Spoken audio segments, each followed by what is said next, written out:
Hello दोस्तों, कैसे हैं आप लोग। देखिए, आज का जो टॉपिक है वो समीक्षा अधिकारी के लिए ब्रह्मास्त्र मंत्र लेकर मैं आपके सामने आया हूं कि इतने कम दिनों में कैसे समीक्षा अधिकारी की तैयारी करें और कैसे हम समीक्षा अधिकारी का प्री निकालें। बहुत से बच्चे ऐसे हैं जिन्होंने अभी भी तैयारी नहीं शुरुआत की है, तो वो भी इस मेरे ब्रह्मास्त्र मंत्र को अपनाकर समीक्षा अधिकारी के प्री को क्रैक कर सकते हैं। तो चलिए दोस्तों, जानते हैं कि हमें क्या करना है। तो मैं बता दूं कि अगर आपने मेरी बातों को फॉलो किया, मैंने आपको बताई, अगर आपने उसको फॉलो किया तो मैं विश्वास दिलाता हूं कि आपका प्री जरूर निकलेगा। ठीक है दोस्तों, तो चलिए एक एक बात पे चर्चा करते हैं। पूरी वीडियो देखिएगा आप लोग, ताकि आपको हर एक सब्जेक्ट के बारे में पता चले कि आपको क्या पढ़ना है। आपके सब्जेक्ट में मैं ये भी बताऊंगा कि प्राचीन इतिहास है तो उसमें क्या पढ़ना है हमको, मध्यकालीन में उसमें क्या पढ़ना है, आधुनिक में है तो उसमें क्या पढ़ना है। तो चलिए दोस्तों देखते हैं। देखिए, समीक्षा अधिकारी में जो समान अध्ययन का जो टॉपिक होता है वो आता है 140 नंबर का। 140 नंबर का आता है। इसमें आपको इतिहास, भूगोल, संविधान, उत्तर प्रदेश विशेष, विज्ञान, पर्यावरण, अर्थशास्त्र, नगरीकरण, सांख्यिकी, कृषि और रीजनिंग भी आती है दोस्तों। रीजनिंग मैं भी अलग से बताऊंगा आपको। तो पहले मैं जीएस पे बात कर लेता हूं कि जीएस में हमको कौन कौन सी चीजें पढ़नी है। तो देखिए, प्राचीन इतिहास इतिहास की अगर मैं बात करूं तो सबसे मोस्ट इंपॉर्टेंट है आपका मॉडर्न हिस्ट्री। तो लेकिन ये इनसे भी क्वेश्चन पूछे आते हैं। तो दोस्तों, इतने कम समय में तीनों हिस्ट्री तैयार करना आसान काम नहीं है, लेकिन फिर भी मैं आपके जो मुश्किल को आसान जरूर बनाऊंगा दोस्तों। देखिए, प्राचीन इतिहास की अगर मैं बात करूं तो प्राचीन इतिहास के कुछ ऐसे टॉपिक हैं दोस्तों का, जिनको आप अच्छे से अगर पढ़ लेते हैं तो उन्हीं से क्वेश्चन बार बार उन्हीं चीजों से पूछे जा रहे हैं। तो दोस्तों, जैसे प्राचीन इतिहास की मैं बात करूं तो प्राचीन इतिहास में अगर आप वैदिक सभ्यता, सिंधु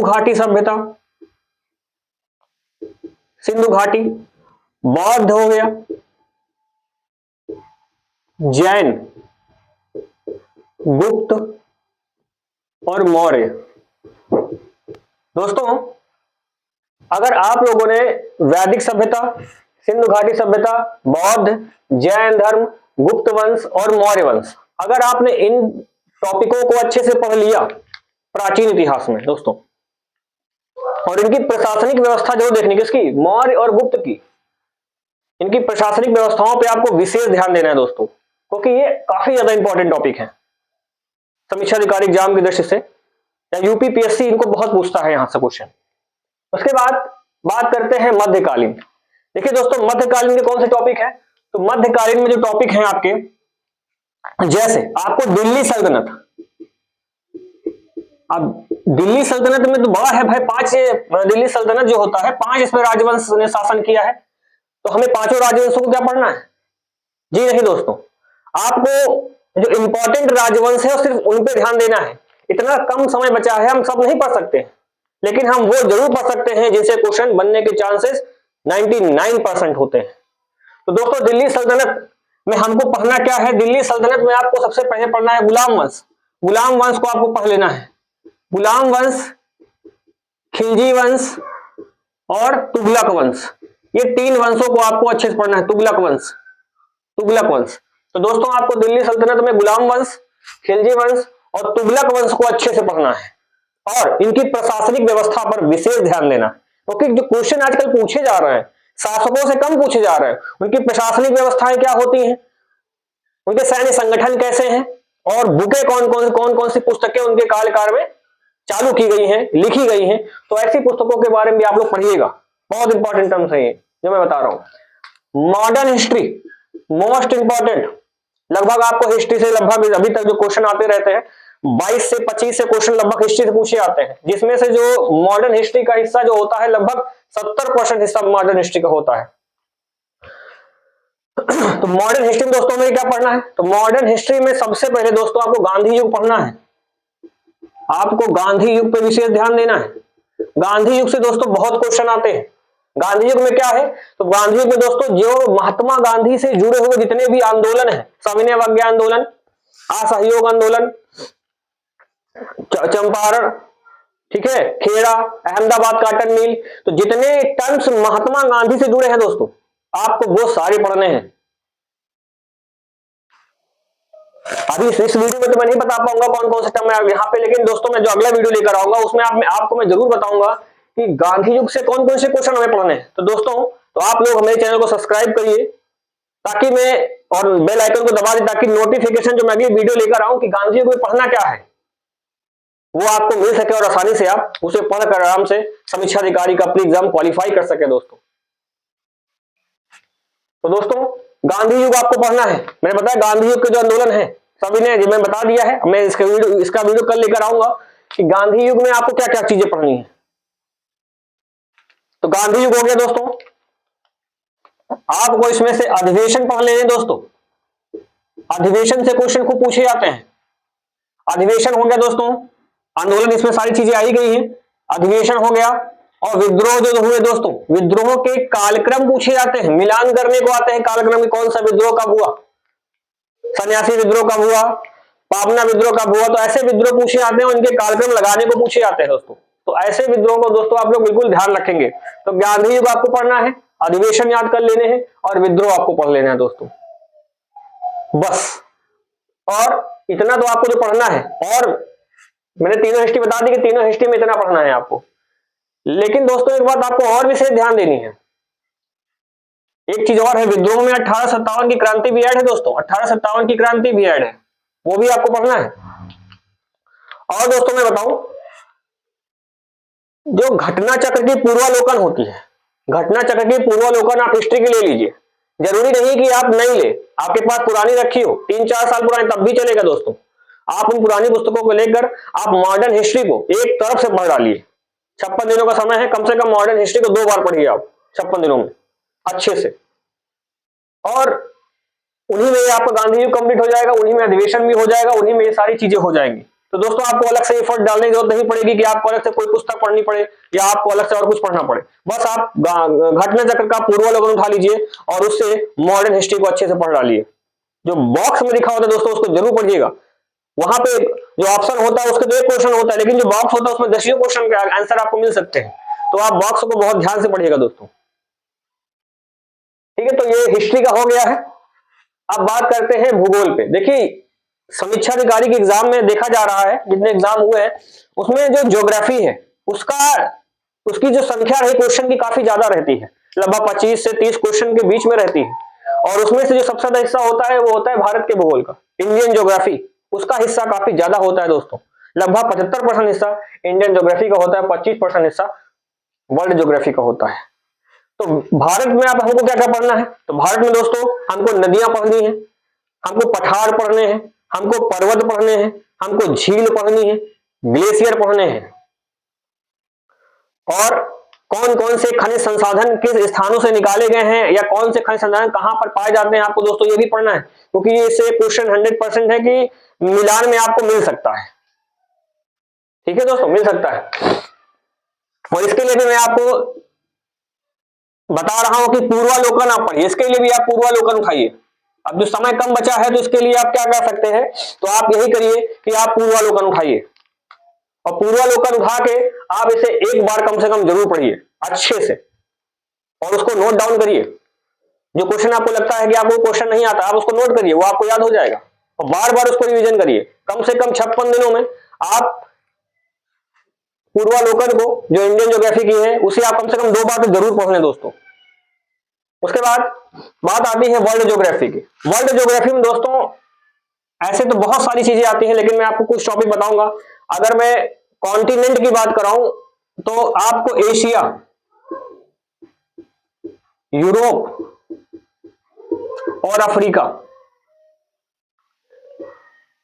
ठीक है दोस्तों, इन तीनों कॉन्टिनेंट को आपको विशेष से पढ़ना है, विशेष रूप से इन तीनों कॉन्टिनेंट, एशिया, यूरोप और अफ्रीका, आपको इन तीनों कॉन्टिनेंटों को विशेष रूप से पढ़ना है दोस्तों, क्योंकि यहीं से सारे क्वेश्चन अधिकतर बन रहे हैं पेपरों में, और काफी इंपॉर्टेंट है ये कॉन्टिनेंट।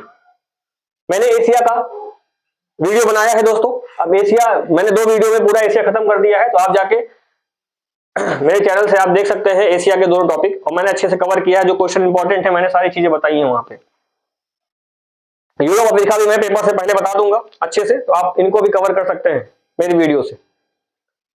विश्व भूगोल हो गया, अगर आप इन तीनों महाद्वीपों को पढ़ लेते हैं और इन्हीं तीनों महाद्वीपों को जब आप पढ़ेंगे तो इन्हीं से आपको मरुस्थल, भाई इसमें क्या क्या मिल जाएगा आपको, एशिया के मरुस्थल मिल जाएंगे आपको, एशिया के पहाड़ मिल जाएंगे आपको, पठार मिल जाएंगे आपको, और झीलें मिल जाएंगी, और नदियां।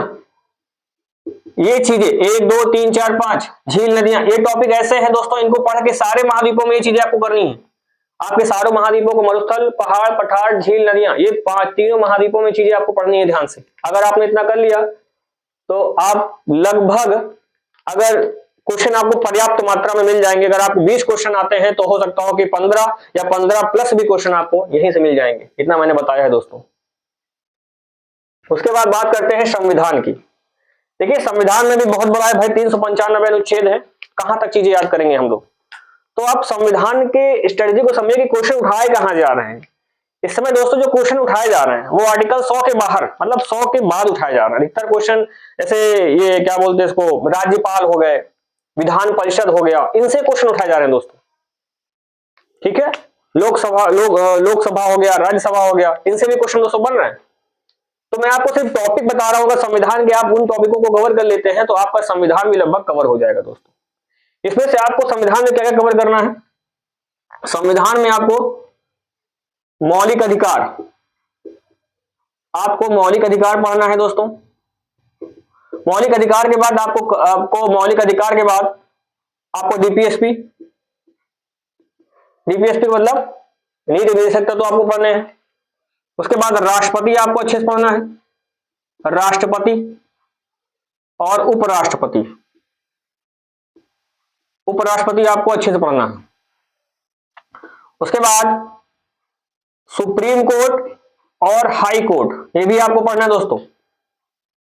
Lok Sabha, Rajya Sabha, supreme court, high court, Lok Sabha, Rajya Sabha, Vidhan Sabha और विधान परिषद, और इन्हीं में क्या आ जाएगा, राज्यपाल। और एक है दोस्तों निर्वाचन आयोग, यानी निर्वाचन आयोग। अगर इतने टॉपिक को आप अच्छे से कवर कर लेते हैं दोस्तों, कौन कौन से, मौलिक अधिकार, डीपीएसपी, राष्ट्रपति, उपराष्ट्रपति, सर्वोच्च न्यायालय, उच्च न्यायालय, लोकसभा, राज्यसभा, विधानसभा, विधान परिषद, राज्यपाल और निर्वाचन आयोग, अगर इन टॉपिकों को आप दोस्तों अच्छे से पढ़ लेते हैं तो आप मानिए कि आपका संविधान से जो क्वेश्चन आएंगे, आपको लगभग आपको क्वेश्चन में अगर 20 क्वेश्चन है दोस्तों आएंगे तो आपको लगभग 16-17 क्वेश्चन आपको शायद यहीं से मिल जाए। हो सकता है पूरे मिल जाए दोस्तों, हो सकता है पूरे क्वेश्चन आपको यहीं से मिल जाए, ठीक है दोस्तों, इतना आपको जरूर करना है। उसके बाद UP special, most important, UP special से कम 20 क्वेश्चन दोस्तों आएंगे आपको, 20 क्वेश्चन कम से कम, क्योंकि यूपी स्पेशल का काफी ज्यादा योगदान है दोस्तों समीक्षा अधिकारी में, काफी ज्यादा क्वेश्चन पूछे जाते हैं, काफी अच्छे लेवल पे भी क्वेश्चन पूछे जाते हैं दोस्तों। तो आप यूपी स्पेशल को, परीक्षावाड़ी बुक आती है पतली सी परीक्षावाड़ी, आप उस बुक को ले लीजिए और उस बुक को आप आसानी से 56 दिनों में 2 बार जरूर खत्म कर सकते हैं। तो परीक्षावाड़ी बुक ले लीजिए आप इसके लिए, परीक्षावाड़ी, और उसको पढ़ डालिए दोस्तों।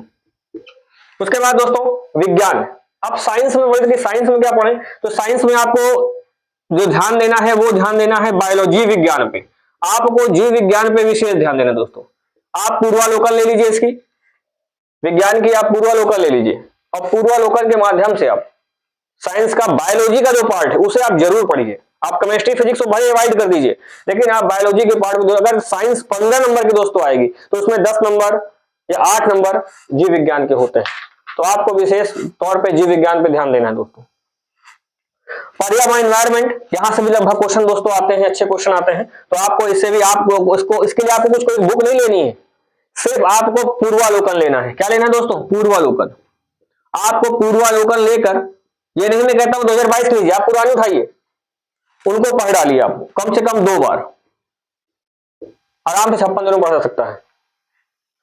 अर्थव्यवस्था, नगरीकरण, जनसांख्यिकी और कृषि, देखिए दोस्तों इनसे भी क्वेश्चन आते हैं, अर्थव्यवस्था से लगभग आ जाते हैं 5 से 10 क्वेश्चन यहां से भी आपको देखने मिलेंगे, लेकिन ये क्वेश्चन जो होंगे करंट से होंगे, अधिकतर ये क्वेश्चन करंट में आपको मिल जाएंगे।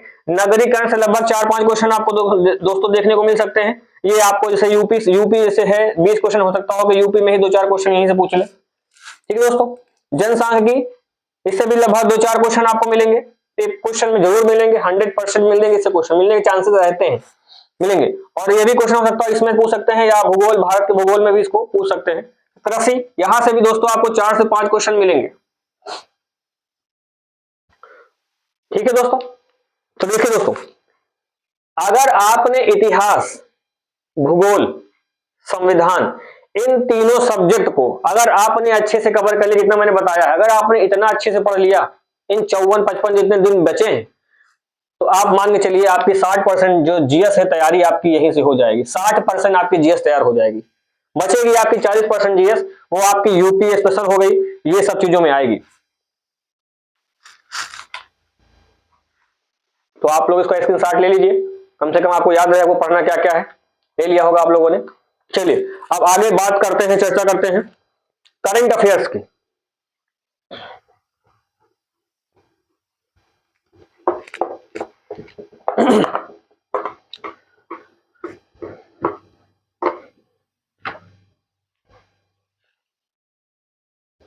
देखिए दोस्तों, बात आती है करंट अफेयर्स की। तो देखिए दोस्तों, करंट अफेयर्स का भी बहुत बड़ा योगदान है समीक्षा अधिकारी में। जैसे का 60% इन तीनों सब्जेक्ट में बताया, इतिहास, भूगोल और संविधान, अगर 60% इनसे पूरा हो रहा है और 20% जो आपका यूपी स्पेशल, अर्थव्यवस्था, पर्यावरण, साइंस से पूरा हो रहा है, तो आपका 20% जो हिस्सा है करंट अफेयर्स लेगा दोस्तों। 20% हिस्सा दोस्तों करंट अफेयर्स का, 20% हिस्सा। आप बहुत लोग ये सोचते हैं कि करंट पढ़े कहां से फंसेगा ज्यादा। देखिए दोस्तों, जो कम समय बचा है, अभी 15-20 दिन पहले या 1 महीने पहले अभी आपकी ई दृष्टि की आ जाएगी, ई दृष्टि की आ जाएगी, आपकी वार्षिकी आएगी, आप उसको ले लीजिएगा, उसको पढ़ लेंगे तो आपको लगभग क्वेश्चन मिलने के चांसेस रहते हैं उससे। या आप प्रतियोगिता दर्पण ले लीजिए, उससे भी क्वेश्चन खूब फंसते हैं।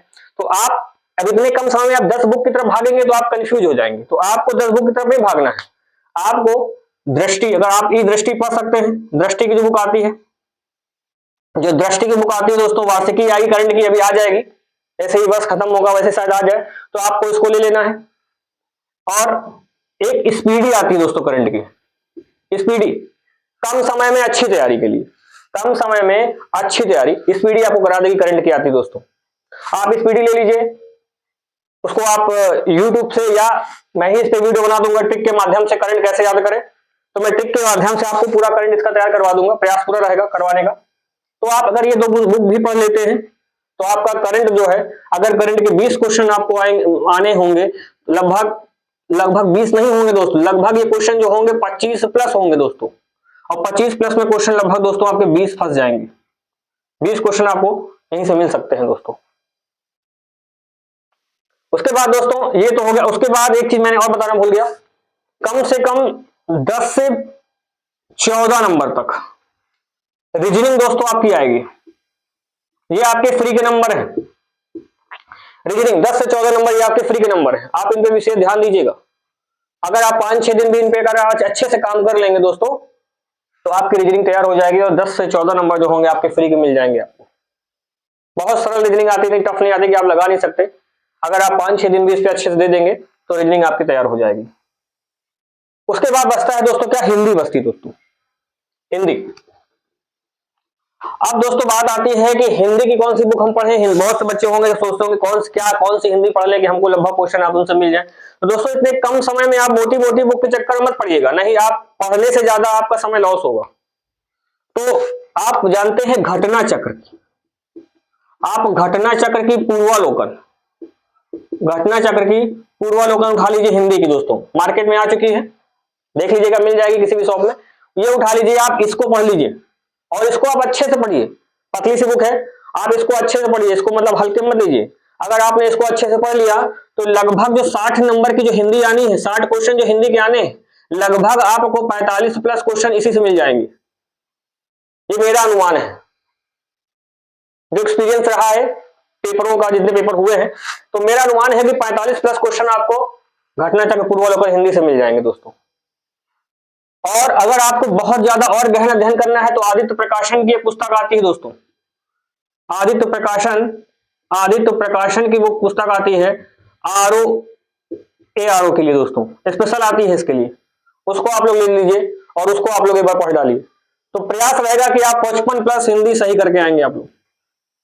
अगर आपने जो मैंने बताया है सिर्फ आपको घटना चक्र पूरे हिंदी और आदित्य प्रकाशन ROARO की, अगर आप इनको 2 बुकों को अच्छे से पढ़ लेते हैं तो आप 55 प्लस हिंदी आपकी लगभग सही होने के चांसेस बढ़ जाएंगे दोस्तों। तो मैंने लगभग आपको 200 नंबर की स्ट्रेटेजी बता दीजिए, महामंत्र मैंने आपको दिया है, ब्रह्मास्त्र मैंने आपको पकड़ा दिया है, बस आप इस ब्रह्मास्त्र के रास्ते आगे बढ़े और अच्छे से बस जो मैंने बताया, बस आप अगर इस पे कंसंट्रेट होकर अगर आप तैयारी करते हैं तो आपका, मैं 100% गारंटी तो नहीं ले सकता, लेकिन 99% मैं जरूर कह सकता हूं कि आपको क्वेश्चन जरूर मिलेंगे दोस्तों। तो दोस्तों आप चैनल को सब्सक्राइब करें ताकि जो मैं इन टॉपिकों पे मैं वीडियो बनाऊं सरल तरीके से कि कौन सी चीजों में, इतिहास में क्या क्या हमें और पढ़ना है, और जैसे गांधी जी में क्या पढ़नी है, और संविधान में और भी क्या कौन सी जरूरी चीजें हैं, यूपी सेशन में कौन सी जरूरी चीजें हैं, अगर स्पीडी में हमें कौन कौन से, करंट में कौन कौन से टॉपिक हमें ज्यादा पढ़ने चाहिए, कौन से टॉपिक हमें ज्यादा नहीं पढ़ने चाहिए। तो कम समय में अच्छी तैयारी के दोस्तों चैनल को सब्सक्राइब करें ताकि मैं वीडियो आपके लिए लाऊं और आपको नोटिफिकेशन मिलता रहे और आपको एक अच्छी तैयारी में दे सकूं, ताकि आपका समीक्षा अधिकारी प्री जो 11 फरवरी को है आपका क्वालिफाई हो जाए दोस्तों। धन्यवाद दोस्तों।